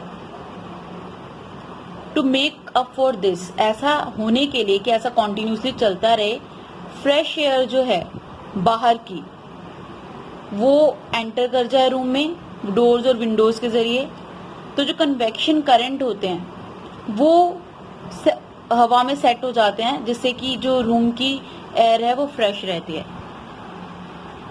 आई होप क्लियर हो गया होगा आपको। वो जो वेंटिलेटर्स होते हैं उनका काम क्या है? हवा जो है वो गर्म हुई, गर्म होकर हल्की हो गई, ऊपर की तरफ बढ़ गई, और जो भारी हवा है वो क्या है? वो अंदर आई, जिससे कि एयर फ्रेश रही हमारे बिल्डिंग की, हमारे रूम्स की। मेरी बात समझ गए? अंदर रूम में हवा जो थी वो थोड़ी सी गर्म थी, गर्म हुई, बाहर की तरफ चली गई और फ्रेश एयर ठंडी अंदर आई। ठीक है, इस तरीके से ये प्रोसेस जो है वो चलती रहती है। Got it? Land and sea bridge. देखो बेटा, जो समंदर के किनारे जो जगह होती है, जैसे कि हमारे जितने कोस्टल एरियाज हैं, तमिलनाडु, कर्नाटक, केरला, बंगाल, जो कोस्टल एरियाज है वहां पर आप क्या देखेंगे? जो लैंड और सी है वहां से जो ब्रीज चलती है, यहाँ पे बड़ी प्यारी प्यारी प्लीजेंट हवाएं चलती हैं। उनके पीछे बेसिकली क्या रीजन है? यही रीजन है कन्वेक्शन करंट्स का। वो आप देखेंगे कैसे। Land and sea breezes are actually convection currents. ये जो जमीन से समंदर की तरफ हवाएं चलती हैं वो एक्चुअल में क्या है? वो कन्वेक्शन करंट ही तो है, क्योंकि हवा तो रुकी हुई है, लेकिन जैसे वो गर्म होगी वो मूव करेगी ऊपर की तरफ, फिर ऐसे ही मोशन शुरू हो जाता है हवा में, हवा विंड बन जाती है। लेकिन अगर हवा के रास्ते में क्या आ गया? समंदर आ गया, तो उस हवा में वाटर के जो वेपर्स होंगे, क्योंकि अगर पानी गर्म होगा तो पानी में से तो वेपर्स भी निकलेंगे, तो जो वेपर्स होंगे वो भी तो आ जाएंगे हवा में, जिसके कारण क्या होगा? उसके कारण हवा में मॉइस्चर आ जाएगा, और हवा कैसी हो जाएगी? प्लीजेंट हो जाएगी, ठंडी हो जाएगी, है ना। तो बेसिकली क्या होता है, जब सूरज की रोशनी अर्थ के ऊपर पड़ती है, राइट, मान लीजिए ये तो है हमारी लैंड और ये है हमारा सी, ठीक है। अब सूरज की रोशनी दोनों जगह पड़ रही है, लेकिन पहले कौन गर्म होगा? आपको पता है, अर्थ सॉलिड है, वो गर्म हो जाएगी। तो अर्थ गर्म हो गई, कंपैरेटिवली पानी तो इतना गर्म नहीं है ना, ज्यादा गर्म तो अर्थ है, राइट। तो अर्थ गर्म हुई, इसके ऊपर की जो इसके टच में जो एयर थी वो क्या हुई? उसने मूव किया, वो मूव कर गई, तो वो समंदर की तरफ बढ़ गई, और ऊपर से फिर ठंडी हवा आई, वो गर्म हुई, ऐसे ये कन्वेक्शन करंट शुरू हो गया। लेकिन जब ये हवा यहाँ पहुंची समंदर के यहाँ, तो इसने, क्योंकि पानी भी थोड़ा गर्म था, उसमें वाटर वेपर आ गए हवा में, वो ठंडी ठंडी हो गई, ठीक है। फिर वो करते करते अपना वापस यहाँ आई, तो वो प्लीजेंट हवा लगती है, फिर ठंडी ठंडी लगती है, मस्त लगती है, right. So land and sea breeze, land and sea breezes are actually convection currents during the day. दिन के टाइम क्या होता है, जो लैंड होता है गर्म होता है बहुत जल्दी समंदर के मुकाबले, तो जो हवा होती है लैंड के ऊपर वो गर्म हो जाती है और ऊपर की तरफ बढ़ती है। उसकी जगह लेने के लिए जो ठंडी एयर होती है, सी के ऊपर वाली एयर तो कंपैरेटिवली ठंडी होगी ना, ऑब्वियस सी बात है, वो लैंड की तरफ आती है। तो ये जो कन्वेक्शन करंट होता है समंदर से लैंड की तरफ, इसे कहते हैं सी ब्रीज, ठीक है ना। ये हमारी लैंड थी, ये हमारा सी था, यहाँ की एयर जल्दी गर्म हो गई थी, तो ये गर्म हुई ऊपर की तरफ बढ़ी, और यहाँ पे जो थी वो जो सी के ऊपर वाली थी वो क्या थी? वो तो कंपैरेटिवली ठंडी थी ना, तो उसने क्या किया? उसने इसकी जगह ले ली। तो ये समंदर से इस तरफ जो हवाएं आती हैं, these convection currents are called sea breeze, ठीक है। अच्छा, ये तो क्लियर हो गया सी ब्रीज। अब है जब सूरज डूब जाता है, अब सूरज डूब गया, land loses heat faster than sea water. एक बात हमेशा याद रखो, जितनी जल्दी लैंड गर्म होता है ना, उतनी ही जल्दी लैंड ठंडा भी होता है। लैंड गर्म हुआ दिन भर सूरज की रोशनी से, अब क्या हुआ, जैसे जैसे सूरज डूबा लैंड ने अपनी हीट भी उतनी ही तेजी से लूज कर दी, यानी लैंड ठंडा हो गया। लेकिन पानी जो होता है धीरे धीरे गर्म होता है और धीरे धीरे ही ठंडा होता है। लेकिन जो समंदर का पानी गर्म हुआ था ना सूरज की रोशनी से, वो अभी धीरे धीरे ठंडा हो रहा था। तो अब अगर हम शाम के टाइम देखें तो क्या होगा, जो लैंड होगा वो ठंडा होगा, लेकिन समंदर का पानी कंपैरेटिवली उसके गर्म होगा, क्यों, धीरे धीरे अपनी हीट छोड़ रहा है। और जो लैंड है वो तो बड़ी जल्दी ठंडा हो गया। तो एज अ रिजल्ट इसके कारण क्या होगा, अब जो समंदर के ऊपर की एयर होगी वो क्या होगी, वार्मर होगी, तो किस तरफ बढ़ेगी, ऊपर की तरफ बढ़ेगी, राइट। और जो एयर है ओवर द सी वो वार्म होकर ऊपर की तरफ बढ़ रही है, उस जगह को लेने के लिए वो जो लैंड के ऊपर की हवा होगी वो उसकी तरफ आएगी, सी की तरफ, राइट। तो ये कन्वेक्शन करंट अब कहां से कहां तक का, लैंड से सी का, इसीलिए इसे कहते हैं लैंड ब्रीज, ठीक है। इसीलिए रात की ठंडी ठंडी हवाएं चलती हैं, गॉट इट। तो ये सी ब्रीज है जो कि क्या है, आप देख रहे हो समंदर से इस तरफ आ रही है, जमीन गर्म हुई थी सी ब्रीज में दिन के टाइम, देख रहे हो कितनी रोशनी हो रही है, लैंड गर्म हुआ था, गर्म होकर हवा ऊपर की तरफ उठी थी, तो इसने इसकी जगह ले ली थी। तो इस तरीके से ये साइकिल बन गया था। दिन के शाम के टाइम क्या हुआ, रात के टाइम, ये देखो जमीन ठंडी है, इसका पानी कंपैरेटिवली गर्म है, तो क्या होगा, ये गर्म होकर ऊपर की तरफ बढ़ेगा और हवा जो होगी, ये यहाँ की हवा इस तरफ इसकी जगह लेगी, तो ये साइकिल बन जाएगा, दैट इज लैंड ब्रीज, ठीक है। आई होप ये आपको क्लियर हो गया। सो बेटा अब हम बात करेंगे रेडिएशन की, ठीक है। सो पहले हमने बात की कंडक्शन की, आपने देखा कंडक्शन में हीट कैसे ट्रांसफर हो रही थी, राइट, सॉलिड्स में होता है कंडक्शन। फिर आपने पढ़ा कन्वेक्शन के बारे में, जो कि ज्यादा लिक्विड में और गैसेस में ही होता है, राइट। अब हम पढ़ेंगे रेडिएशन। अब हम देखेंगे हीट कैसे रेडिएशंस जो हैं उनके थ्रू ट्रांसफर होती है।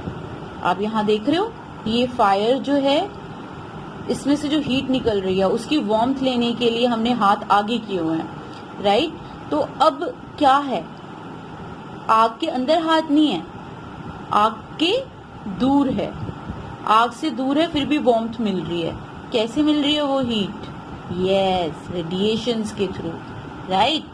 So we feel warm when we sit in the sun, in front of fire or in front of an electric heater. हमें warmth फील होती है, गर्माहट फील होती है जब हम सूरज के जो है सूरज की रोशनी में बैठे होते हैं, आग के सामने बैठे होते हैं या इलेक्ट्रिक हीटर के सामने बैठे होते हैं, है ना। कैसे हीट ट्रेवल होती है सन से, राइट, या आग से या फिर इलेक्ट्रिक हीटर से, कोई डायरेक्ट कांटेक्ट तो होता नहीं है हमारा, या फिर उस जो हीट का सोर्स है जैसे कि सन है या वो जहाँ लकड़ी है जिसमें आग लगी हुई है या वो जो हीटर है, डायरेक्ट हम टच नहीं कर रहे हैं, फिर भी हमें वार्मथ मिल रही है। हाउ, तो ये जो हवा होती है हमारे बीच में और उस सोर्स के बीच में, जैसे हम सन को ले लें, सन और हमारे बीच में जो हवा है, ये क्या है, ये तो क्या है, बैड कंडक्टर है हीट का, क्या है, बैड कंडक्टर। तो यानी कि हवा तो हीट आने नहीं देगी, बैड कंडक्टर का मतलब तो यही हुआ ना कि हवा तो मदद कर नहीं रही वो हीट हमारे पास पहुंचाने में, है ना। तो इसलिए हीट ट्रांसफर जो है कैसे हो रही है, हवा से तो नहीं हो रही है ना। Therefore heat transfer can not be due to conduction. तो ये कंडक्शन के थ्रू तो ये काम नहीं हो रहा, क्योंकि हमारे बीच में और सन के बीच में क्या, एयर ही तो है, और air bad conductor of heat है, तो यानी कंडक्शन के थ्रू ये हमारे पास हीट नहीं आ रही। अब it cannot be by convection because the hot air rises upward and not towards us. अब दूसरा ऑप्शन हमारे पास क्या है, कन्वेक्शन का। अब कन्वेक्शन के जरिए भी हमारे पास नहीं आ सकती, क्यों नहीं आ सकती, है ना। आप सोचेंगे क्यों नहीं आ सकती, क्यों नहीं आ सकती बेटा, क्योंकि आपको पता है जो गर्म हो जाती है हवा वो तो ऊपर की तरफ जाती है ना, हमने पढ़ा था जब हवा गर्म हो जाती है वो ऊपर की तरफ बढ़ती है, वो हमारी तरफ थोड़ी ना आएगी, right. In fact heat from any distant source reaches us by another mode of heat transfer called radiation. ये जो हीट हमारे पास आ रही है ना इतनी दूर से, वो किस तरीके से आ रही है, रेडिएशंस के थ्रू आ रही है। ये जो डायरेक्ट ट्रांसफर है हीट की हॉट बॉडी से कोल्ड बॉडी की तरफ, बिना किसी कांटेक्ट के, बिना किसी मीडियम के, इसे कहते हैं रेडिएशन। सन अपनी हीट हमें ट्रांसफर करता है रेडिएशन के जरिए, ठीक है। जितने भी हॉट ऑब्जेक्ट्स हैं चाहे वो सॉलिड हैं, लिक्विड हैं, गैसेस हैं, वो हीट ट्रांसफर करते हैं रेडिएशंस के जरिए। ओके, रेडिएशंस को ना तो किसी मीडियम की जरूरत है, इवन आपको पता है ये जो हीट रेडिएशंस के जरिए ट्रांसफर होती है ना, ये वैक्यूम में भी हो सकती है। वैक्यूम का मतलब वो जगह यहाँ हवा नहीं है, क्योंकि रेडिएशन को हवा की जरूरत नहीं है, इसलिए जो वैक्यूम है जहां पर हवा भी नहीं है वहां पर भी रेडिएशन जो है वो ट्रांसफर हो सकती है। ठीक है, अब बेटा क्या होता है, reflection and absorption of radiation. बेटा जिस भी चीज पर रेडिएशन पड़ती है ना, वो चीज कुछ हिस्सा जो होता है उसको एब्जॉर्ब कर लेती है, जिसके कारण वो चीज गर्म हो जाती है, और कुछ हिस्सा रिफ्लेक्ट कर देती है। ठीक है, जिसके कारण वो गर्माहट हम फील कर रहे होते हैं। ठीक है, तो when radiation falls on a body, a part of it is absorbed by the body and a part is reflected. कुछ हिस्सा एब्जॉर्ब हो गया और कुछ हिस्सा रिफ्लेक्ट हो गया। The absorption of radiant heat bye a body causes an increase in its temperature. और वो जो एब्जॉर्प्शन हुई हीट की, उससे क्या हुआ, वो जो बॉडी है उसका टेम्परेचर बढ़ जाता है। ठीक है, जैसे हम हमारे ऊपर अगर वो रेडिएशन पड़ रही है तो हम गर्म हो जाते हैं, क्यों? क्योंकि हमने एब्जॉर्ब कर ली हीट। ठीक है, the quantity of heat absorbed bye a body depends on it's distance from the source of heat. अब कितनी क्वांटिटी की हीट हम एब्जॉर्ब करते हैं, ये इस बात पे डिपेंड करता है कि हम कितनी दूर हैं उस सोर्स ऑफ हीट से। अब जैसे कि हीटर है, हम उसके नजदीक होंगे, यानी डिस्टेंस कम होगा हमारा और हीटर का, तो हम ज्यादा गर्म होंगे। अगर हम दूर होंगे तो कम, है ना। तो इसका मतलब क्या हुआ कि डिस्टेंस अगर ज्यादा है तो हीट एनर्जी कम एब्जॉर्ब होगी, अगर कम है तो ज्यादा होगी। ठीक है, अब ब्लैक बॉडीज के बारे में आपने सुना होगा। ब्लैक बॉडीज जिनका कलर ब्लैक है, जो ब्लैक कलर की चीजें होती हैं वो बहुत ही ज्यादा अच्छी हीट एब्जॉर्बर्स होते हैं व्हाइट बॉडीज के मुकाबले। अब आप देखो, जो गायें हैं वो व्हाइट कलर की होती है, लेकिन जो बफेलो है वो ब्लैक कलर की होती है ना। तो जो बफेलो है वो समर्स में ज्यादा हीट एब्जॉर्ब करती है as compare to cows. Black bodies are also better heat radiators than the white bodies. और जो ब्लैक बॉडीज हैं, क्योंकि वो ज्यादा ऑब्वियस है हीट एब्जॉर्ब भी कर रहे हैं, तो वो हीट रेडिएट भी करते हैं। व्हाइट बॉडीज कम करते हैं, इसलिए व्हाइट बॉडीज जो होती हैं कंपैरेटिवली ठंडी होती हैं ब्लैक बॉडीज के मुकाबले। अब आप देखिए, हमारे बाल कितने गर्म हो जाते हैं क्योंकि ब्लैक होते हैं, राइट। हमारे शूज होते हैं, ब्लैक शूज होते हैं स्कूल ड्रेस के साथ, वो भी कितने गर्म हो जाते हैं क्योंकि ब्लैक होते हैं, है ना। Let us verify this through following activities. अब हम इन एक्टिविटीज के जरिए इसको प्रूफ करते हैं। हाउ? देखो, to show that the black bodies are better heat absorbers than white bodies. अब हम देखेंगे कैसे व्हाइट बॉडी जो है वो कम हीट एब्जॉर्ब करती है, ब्लैक ज्यादा। हमारे पास यहाँ पर दो कैन है, क्या क्या मटेरियल है? दो टिन कैन है एक जैसे, एक ब्लैक कलर का, ब्लैक कलर से पेंटेड है, दूसरा व्हाइट कलर से पेंटेड है। और हमारे पास क्या है? थर्मोमीटर्स हैं दो। हमने क्या किया, हमने दोनों कैन्स लिए, एक व्हाइट और एक ब्लैक पेंटेड है। हमने दोनों में बराबर बराबर अमाउंट में पानी डाल दिया। अब हमने दोनों में लैब थर्मोमीटर्स डाल दिए। दोनों कैन्स को हमने सूरज की रोशनी में रख दिया और हमने 1 घंटे के लिए उसे वहां रखा।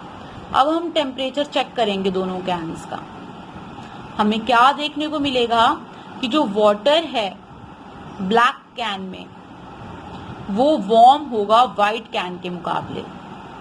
कंक्लूजन क्या निकला कि ब्लैक बॉडीज जो होती हैं वो ज्यादा बेटर हीट एब्जॉर्बर्स होती हैं व्हाइट बॉडीज के मुकाबले।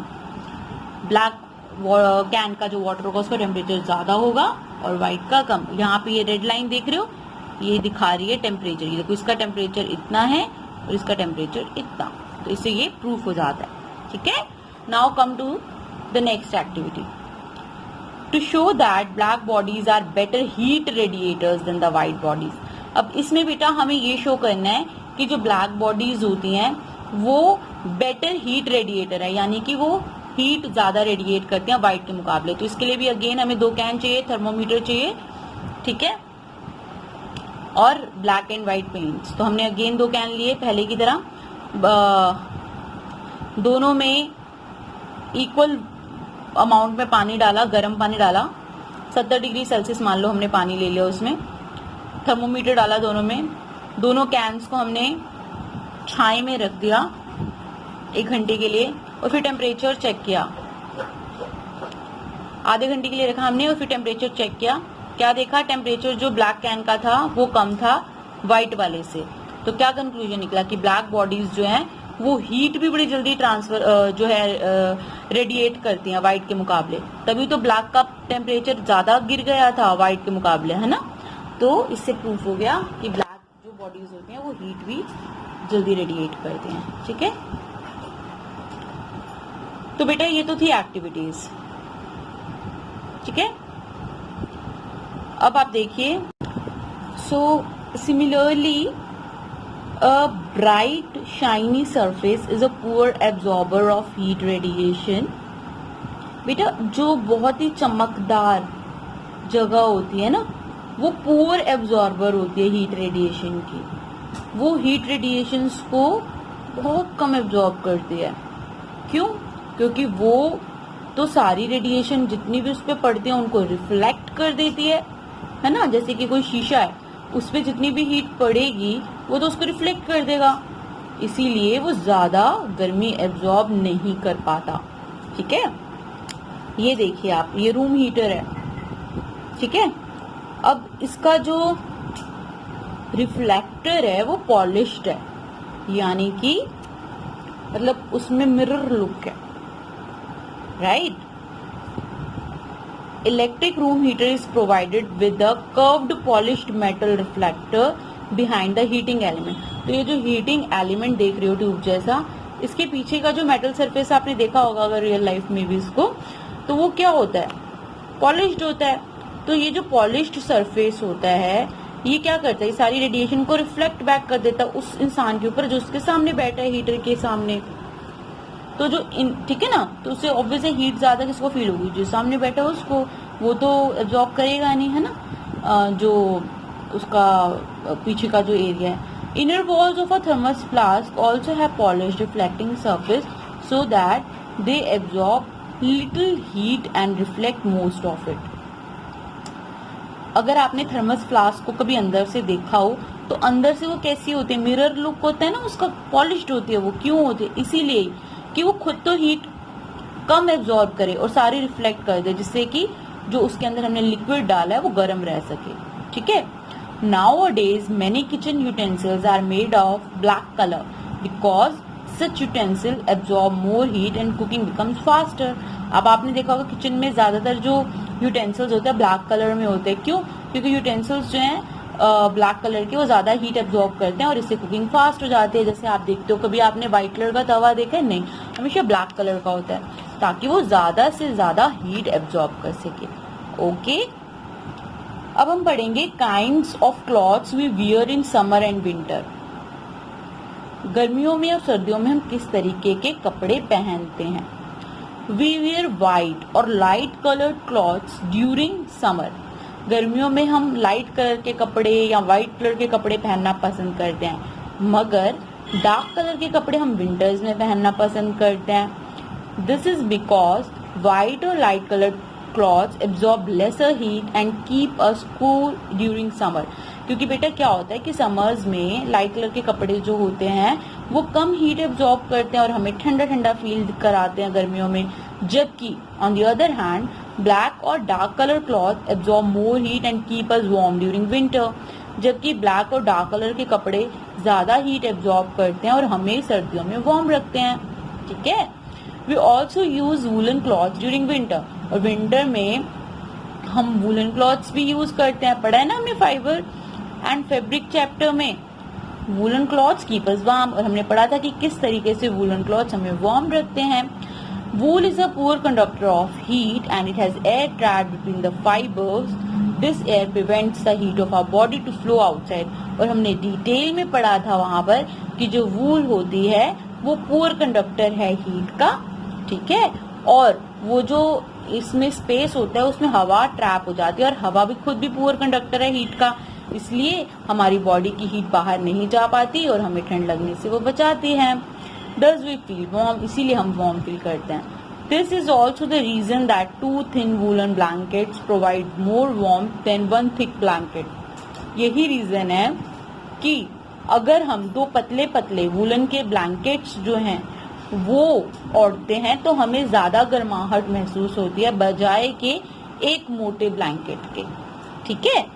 तो अगर हम एक मोटा ब्लैंकेट लेंगे तो हमें इतनी गर्माहट नहीं मिलेगी जितनी कि 2 पतले पतले ब्लैंकेट्स को इकट्ठे लेने पे मिलेगी, क्योंकि उन दोनों ब्लैंकेट्स के बीच में जो एयर होगी वो तो पुअर कंडक्टर है हीट का, तो इसलिए हमें ज्यादा गर्माहट मिलेगी, ठीक है। It is because the 2 blankets have a layer of air between them। तो जैसे कि मैंने आपको बताया ऐसा इसलिए होगा क्योंकि दोनों ब्लैंकेट्स के बीच में हवा आ जाएगी जो कि हीट जो है उसको बाहर नहीं जाने देगी। Since air is an insulator its layer prevent the heat to flow. तो इस तरीके से जो लेयर है वो हीट को फ्लो होने से रोकेगी। तो बेटा आई होप आपको सारे कॉन्सेप्ट अच्छे से क्लियर हो गए। फिर भी कोई डाउट हुआ तो you can ask me in comment section. So मिलते हैं नेक्स्ट वीडियो में। Till then take care, bye bye.